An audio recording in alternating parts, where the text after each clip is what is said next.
Hello world, welcome back to the Worst Ever channel. My name is David and this is episode 1 of the Worst Q&A Ever.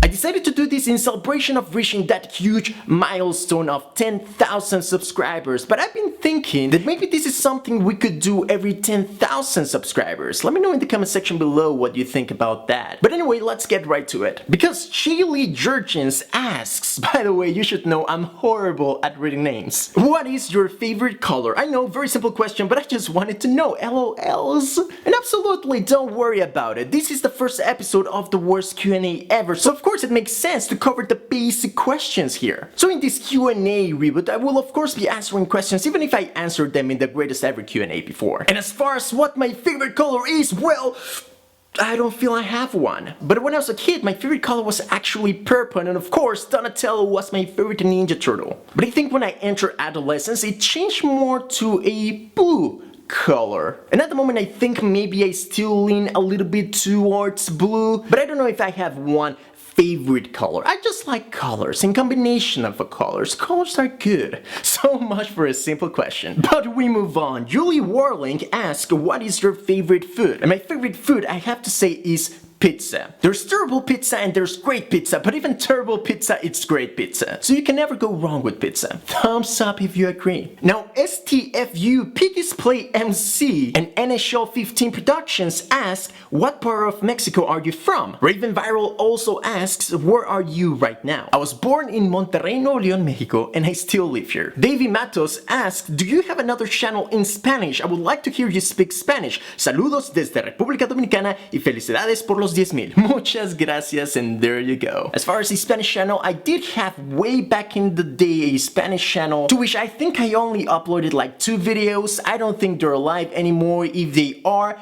go find them and let me know so I delete them right away. Melissa asks, which games have you not played? And well, I have to say probably most of them. Now, my first console ever was actually the Super NES, in which I played Mario Kart and Super Mario World. I did play the original NES a few times, but I never owned it. Some of my earlier memories though are me playing Duck Hunt with a neighbor. The Super NES also had this game called Super Mario All-Stars, I believe, which had a bunch of NES titles, so there I of course played a bunch of them. And of course growing up I didn't have all the money, so for most part of my life I had to choose one console for each generation. And I usually stuck to the Nintendo consoles. So of course I had the Nintendo 64, and I remember playing that for the first time ever. It was such a magical experience. Playing Super Mario 64 for the first time, it was like all my life I believed in this tiny little box, and for the first time I was finally able to breathe. That transition between 2D and 3D was incredible. And of course my favorite game of all time, The Legend of Zelda Ocarina of Time, is also from the Nintendo 64 era. Although more recently I remember playing The Legend of Zelda Skyward Sword and feeling like I had just as much fun playing that game than Ocarina of Time. Come at me, haters. What I really love about the Nintendo 64 though were the platformers. With Super Mario 64, Banjo-Kazooie, even Donkey Kong 64. It was when platformers were making that transition from 2D to 3D, and because it was 3D, you were finally allowed to just get into a world and explore everything at your own pace. Something I feel even modern games like Super Mario 3D World don't really allow you anymore. Super Mario 3D World, it's an amazing game, but really it's a game about going from point A to point B, and it doesn't give you much freedom like the games back in the day to just explore the worlds. Of course, after the Nintendo 64, the GameCube will follow, and then the Wii. In that generation, I actually had the PS3 and the Xbox 360 as well, and right now I have the Wii U and the PS4. And of course I had the Game Boy and the Game Boy Advance and the Nintendo DS. So I played a lot of games, but those of course will be only a tiny part of all the games. The Lucy Kills 1 asks, on what kind of system do you like to play more, your Wii U or your PS3, etc. And well, honestly, to me it's less about the platform and more about the game itself. I like playing good games regardless of what platform they are from. Of course, when it comes to multi-platform games, I will usually go for the Xbox One, because those usually seem to have more exclusives and, you know, things come out earlier. At the end of the day though, I will be playing wherever my friends are playing, which is why I bought a PS4. Resire asked, will you ever play Didi Derby again? And my answer to that is never say never.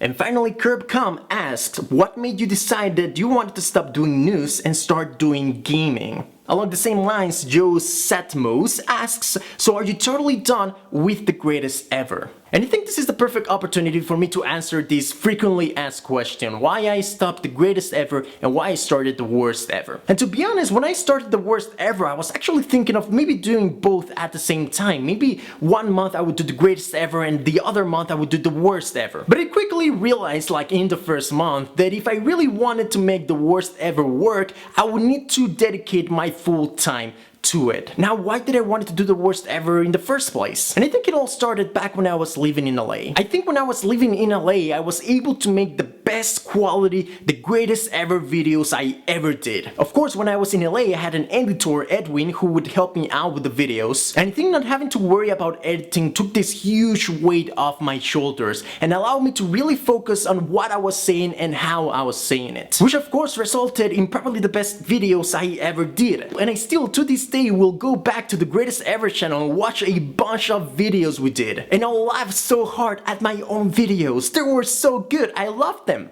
I love what we did back then. I think what we did was great. But I remember by the end of my stay in LA, I remember feeling like I needed to make a video just to give Edwin something to work. Because of course Edwin was my editor and I was paying him. So I felt like I was doing it just because I had to, in a way. And I think the reason I felt that way is because I felt like I already done it. In a way, I feel like it wasn't a challenge anymore and we've already done the best we could do. At the same time, I remember doing a bunch of gaming videos which would go up while I was in the process of moving back to Mexico. So I did all these gaming videos and I remember loving it. I had so much fun doing those gaming videos. And the thing is, I've always loved playing video games. But of course you get to a certain age and you have to get a job and so you don't play as much anymore. But then here is YouTube allowing you to do something you always wanted to do and actually make a living out of it. Which was exactly what happened with the greatest ever. I always wanted a place where I could share my thoughts and there would be people there to hear those thoughts and give me theirs in return. And thanks to YouTube I was able to make a living from that. And now YouTube was presenting me with another new opportunity and challenge. Because of course this would mean starting from zero. Because of course I didn't want to turn the greatest ever channel into a gaming channel. Because again, I was proud of what we did. And right now, today, I look at the greatest ever channel and I like what I see, I'm proud of that. And I definitely didn't want to destroy all that by just turning it into something that it wasn't supposed to be. And I didn't want to betray all those subscribers that subscribe for one reason by just, transforming the channel into another thing. So I started a new channel from zero and that was a new challenge and that was so exciting again. Because I love challenges, I love setting myself up because the bigger the challenge, the greater the solution will be. And I think I had the knowledge of what I needed to do and the vision of how I wanted to do it to make this new channel a success. But of course there would be people that would say you cannot do gaming anymore, you cannot start a gaming channel now and be successful because there's just too many people now. There's just too many competition, but oh my god, I love competition. I love challenges and that is what the greatest ever had stopped being. And that was everything the worst ever was. Of course, this whole process wasn't easy at all and it took me more than a year to actually make more money than I was spending. Luckily, I think I'm good with numbers and managing my money, so I survived. And from the beginning, I thought that what I could do with the worst ever could potentially be even greater than what I did with the greatest ever channel. And so, we are now in that journey. And to the greatest ever viewers that perhaps are not interested in a gaming channel, first of all, that's okay. And thank you. Thank you for making the greatest ever channel that incredible journey that it was. And if it's over, don't be sad because it's over, be happy because it was great. Because for me it was. But of course I will never stop vlogging, this is what I'm doing right now. I'm a vlogger, I will vlog. Of course I will be trying to do this in the worst ever channel. So you guys get to know me a little bit better and maybe through that I'll get to know you. The greatest ever will not be officially over though, because if there ever comes a time that I want to do a newsy type of video, then I will do it on the greatest ever. But for now, in the foreseeable future, the worst ever is where I will be. But thank you to everyone that made the greatest ever possible. It truly was great. But anyway, thank you all so much for watching this video, episode 1 of the worst Q&A ever. If you like this, be sure to give it a thumbs up, add it to your favorites, share with friends. Be sure to let me know in the comment section below if you think I should do this every 10,000 subscribers maybe. Let me know what you think in the comment section below. Be sure to check out the videos to my right, but for now, thank you all so much for watching. I will see you later. Bye!